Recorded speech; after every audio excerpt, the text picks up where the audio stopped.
I'm Tamsen Fadal, and this is the Broadway Show.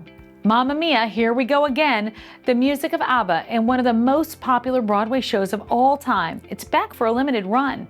I had a chance to catch up with the star of Mamma Mia, Christine Sherrill, who's making her Broadway debut.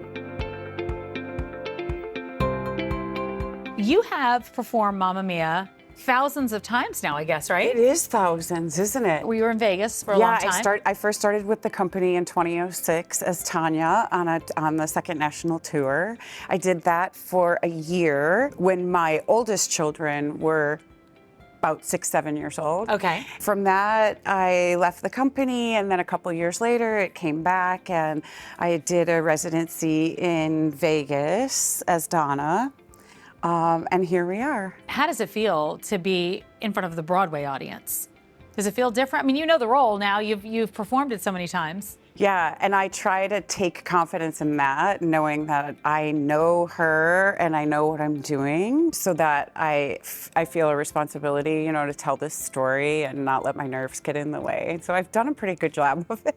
I like that. I like that. Your kids have grown up around the show, right? Yeah. All of them? You have 3 boys? I have 3 boys, and when I first became a part of the Mamma Mia family, my oldest, they were the age that my youngest is now. So he's experiencing it at the same age, which feels like, again, I feel like I've had a really crazy journey getting here. It's been complex. I've been a mother, I've been a business owner, I've been a teacher. So I didn't really take a straight path to Broadway, obviously. I'm sort of just taking everything that's coming to me.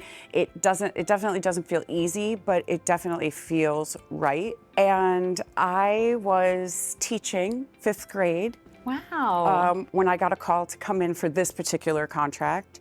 I've kind of been back and forth between being a performer and being a teacher. And I love this family. So when they called, I was like, absolutely. I mean, not only, is this an incredible tour, but it's also my family, my Mamma Mia family. Absolutely, I'll go for this. The end of the school year was sort of approaching when the call came. And the funny story is that it was a Friday. I had my phone on Do Not Disturb because I was teaching 5th grade math. Oh my gosh. And then the following week, I thought, I should at least get feedback from my agency. I should just throw them a text and say, like, hey, did you get any feedback? And so I did, and my agent was like, ma'am, I left you a message on Friday. No. But my phone was on Do Not Disturb. Just with my 11-year-olds, no idea.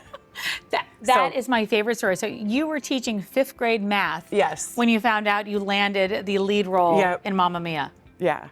That's a headline. That's a headline. That's a headline. There's nothing else to say. That's wonderful. But everything that's been in this path feels really serendipitous, even down to the fact that my twins experienced Mamma Mia at the same age as my youngest now, that they're at the same point in their lives. I think that's amazing. I think that there's something there to all that. I really do. I think of those as coincidences, Yeah. When you talk about not taking a straight path to Broadway, I think it's really important for young people out there to hear that message, because I think there's a lot of people that think, you're going to come into New York City, you're going to audition, that's what it's going to be, you're going to be here. And it's not always so easy, and it can be easy to give up. And that's not something that you did. Can you talk a little bit about not taking the straight path? Because sometimes I think that can be even better. Yeah, well, it was really important to me to have a balanced life, because I knew that I wanted a family, and I knew that there were a lot of things in my life that I valued. So I also did that. And I have to be honest and say, I don't know if I could have handled it or if I deserved it right out of college. Wow, Either thing. I'm just a different person now, and I feel like leading a company is a really big responsibility, and leading a young company where, we have over 20 Broadway debuts. So I think that it's a really big responsibility to inform the company of how to be graceful, how to remain balanced and grounded and disciplined, for sure.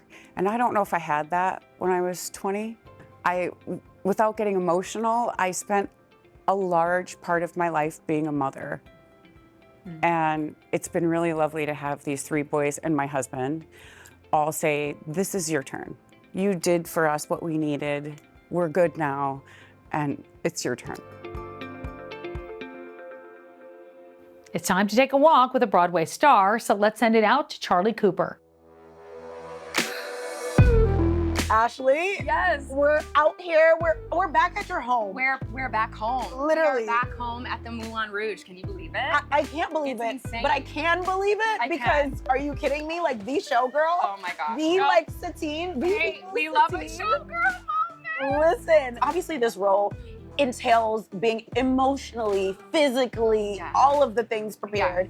What does it feel like to be back here at the Hirschfield? When I got the call, I was like, oh my God, I can go. I'm going back home. Like, I'm Yeah. just so excited. The group of people that are here are incredible. We actually did almost a full principal turnover at the same time. Yeah. So I'm getting to sing the show with Christian, who's amazing. Christian, who plays Christian, Yep. was one of our Christians on tour, one of the Christians on tour, and he's amazing. And Tay and Wayne are amazing. But there's only a couple people that I know left in the building. So I was just so excited to be able to come back home to this role that means so much to me and has changed my life in more ways than I could count.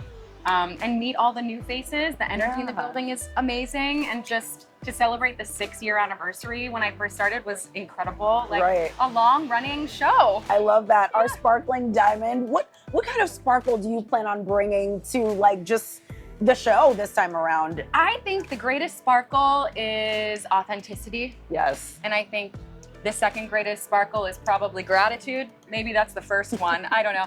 But I think authenticity, I want to be grounded. You know, this is my second time around, third if you consider the pandemic pause. Yeah. So I think, you know, just moving through space in a way that is authentic and grounded and, you know, sparkling as Satine would when she's leading this group of people who love her so much and she's saving the club. And so it's just, you know, that sort of energy to make her real. You know, we see all the glamour that she exudes. Yes. But what don't we see as far as like, what's the non-glamorous part about being a showgirl? Well, I mean, that's part of what I like about Fireworks so much too. And it, you know, making Katy Perry into this incredible story. I mean, our music supervisor, Justin Levine, and the music team did a fantastic job combining like 5,000 songs into this show. Like it's something crazy, hundreds of songs. I think Firework is the only time we get to see her kind of show the vulnerability and the like, I don't know, the fear, because she's so strong for everyone else and she's so strong because she needs to be. I think that behind the showgirl is a lot of self-work and a lot of stuff. So I think, you know, she also was hiding consumption from her family for quite a long period of time in this show. So she always has a little bit of a secret, a little bit of something that's weighing her down, that a burden that she's bearing on her own, but that's her choice. And you know, the heroism that there is in that, and you know, once she's able to share that, she can get the support that she needs. There's also a lesson in that. But I think that's a beautiful part of her. Well, welcome back. Thank you so much. We won't take up too much more of your time. Listen, you have a show to do, I so do. break a leg. Thank you so much. And thank you. Thank you. You're the best. We're still drinking the potion for the new musical comedy, Death Becomes Her. Of course, it's based on the iconic film, and it is hilarious. Here's Beth Stevens with another edition of Building Broadway. Award-winning costume designer Paul Tazewell's newest Broadway creations are for the musical comedy Death Becomes Her. I headed to his studio for a peek at his process. In the most extreme sense, do you think Death Becomes Her is the ultimate makeover show? Yeah, I think that you could say that. I mean, it does bring up, you know, serious questions around how we see ageism and youth and beauty, and also, you know, femininity, and you know, it's. I think you know, it is grappling with some serious issues in a very funny way. A very funny way. Yeah. What appealed to you about working on this project? It has glamour and dark humor. I loved the film with Meryl Streep and Goldie Hawn and Bruce Willis. I mean, I fell in love with it. I remember cackling through the whole thing. Then to, you know, approach it as a musical with this wonderful cast, you know, Megan Hilty, Jen Smart, they're amazing. Michelle Williams, that I dressed in The Color Purple, and now to dress her again, you know, it's really a wonderful. Tell me about some of the techniques or materials you used for the visual illusions of this show. I would say the strong or biggest design element, the strongest design element is the world of sparkle and glamour. Approaching all of those, I was making, our leading ladies look as amazing as possible. When you're faced with one of the characters gets shot in the stomach, and that is, that's a very iconic, memorable moment from the film. How it gets carried out for stage was, it took a lot of R&D, and we had to figure out what was going to actually show up theatrically. And so I think that people, it always gets a laugh, and I think that people are satisfied with, how we've approached that, as well as the twisted neck. I think that it all works. There's a little bit of prosthetics, so we're dipping into kind of the film world and marrying that with the theatrical world, and I certainly hope that people are satisfied. What were your inspirations beyond the film?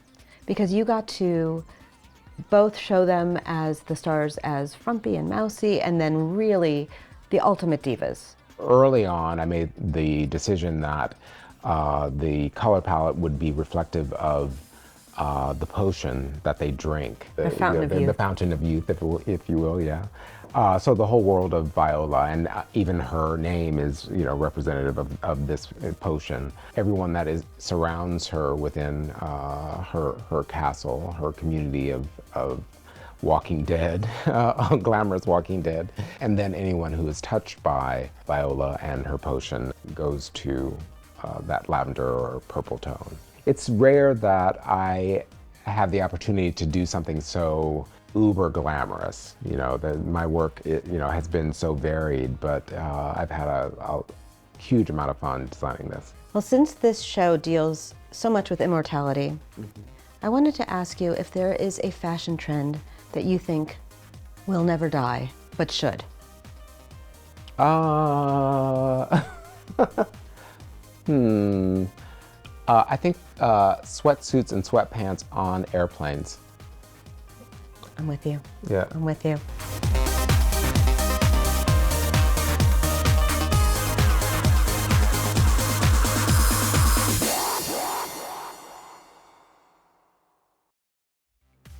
Welcome back to the Broadway Show. I'm Tamsen Fadal, so let's get back to it.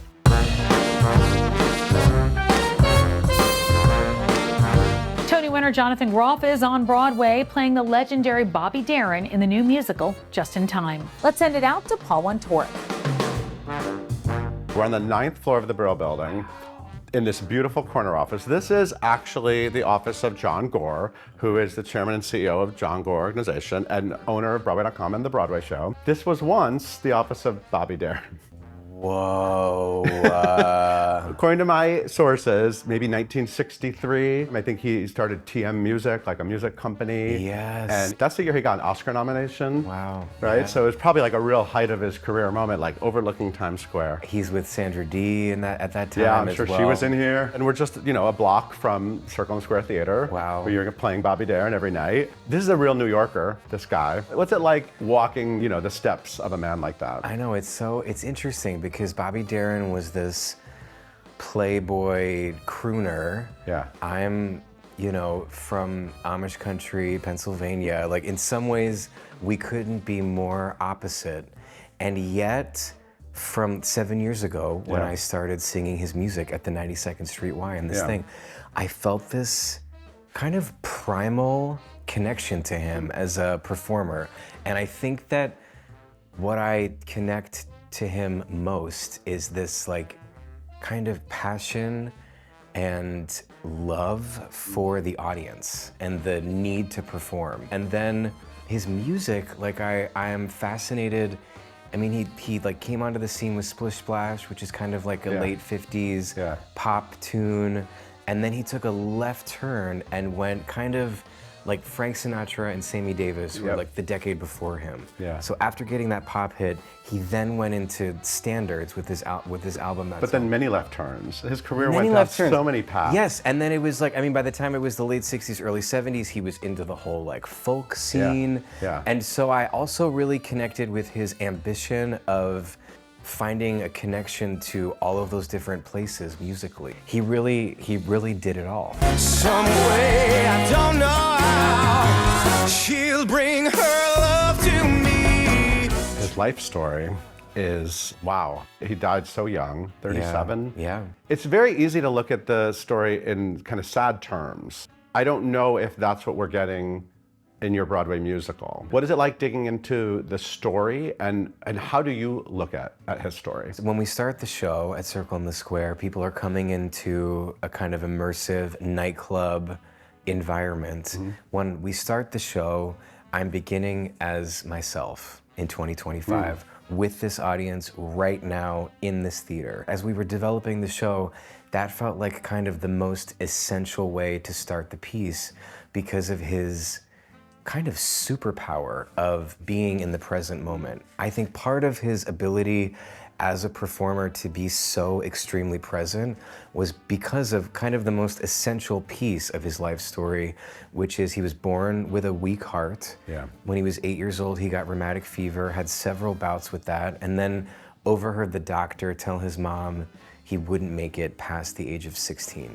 From 16 to 37, in his mind and in his heart, he was living on borrowed time. And so he had this ambition to make it as fast as he possibly could and to do as much as he possibly could before the clock ran out. I said a dream of us, so I don't have to dream alone. But we're really telling a story of joy, and right, it's a concert and it's a celebration. Exactly. I find it inspiring. What I hope and what I feel when I am inside of the material is this like deep, profound passion for life. Even to feel I'm taking drum lessons, I'm taking piano lessons, and to feel those like pathways in the brain grow and to feel that kind of expansion is so thrilling and makes me feel alive and makes me feel grateful to be alive.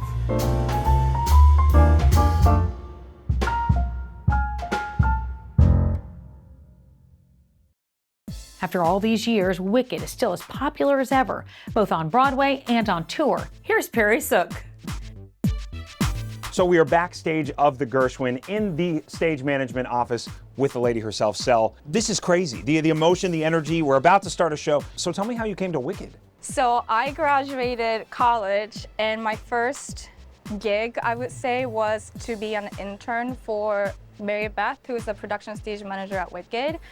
She was here when I was an intern more than 10 years ago. And I went to do many shows. I was on the road when I was 20s. I went to 42 states, I think, in America, because I did a lot of tours. Then I came back to New York City, and my lovely friends, two lovely stage managers, decided to leave Wicked after pandemic. I was the luckiest person at the time that they chose me to be a part of this production, and I feel very lucky still. So a show as massive as this, I mean, you've got flying bubbles, you've got, you know, flying witches, you've got all sorts of things going on, and you're there, you know, kind of running the whole rehearsal. Is that extra pressure? Oh, yes, every day. Every day there's the extra pressure because this show is so loved by everybody. Every day I start the show and I was like, you know what? I was that girl, I really loved this show, so I feel a little pressure that I need to do a good job for the audience or the girl I was like 20 years ago. Pretty much we have a great day and then we have fun at work, yeah. Do you mind showing me around? I can show you the calling station where we call the show. Let's do it. Okay. So this is actually where the magic happens. This is where you call it from. Yes, this is where we call. It's fantastic. We have a view of the stage right here. We don't have to use a monitor, but we have the monitor. So how many cues are you calling out of this thing? How many light cues are there in this show? So we have almost 300 cues. Almost 300 light cues, Yeah. and that's not talking about the automation and all the No, magic. yes, because we would flip these switches for automation and autoflat in a rail. But yeah, we have 300 cues for lights. Just remarkable. So I know how amazing and wonderful this show is to me, but I gotta ask you, I normally say what does Broadway mean to you, but it is the 20th anniversary of Wicked. What does Wicked on Broadway mean to you? It really means everything to me. I know a lot of people say their favorite show is Wicked, but mine is Wicked. I was listening and singing along with their original cast member, album. I was translating English to Japanese, the Wicked lyrics, just because I loved it so much. And I think if I didn't meet Wicked when I was middle school, I don't think I would be here, meaning I don't think I would have chosen this profession without Wicked.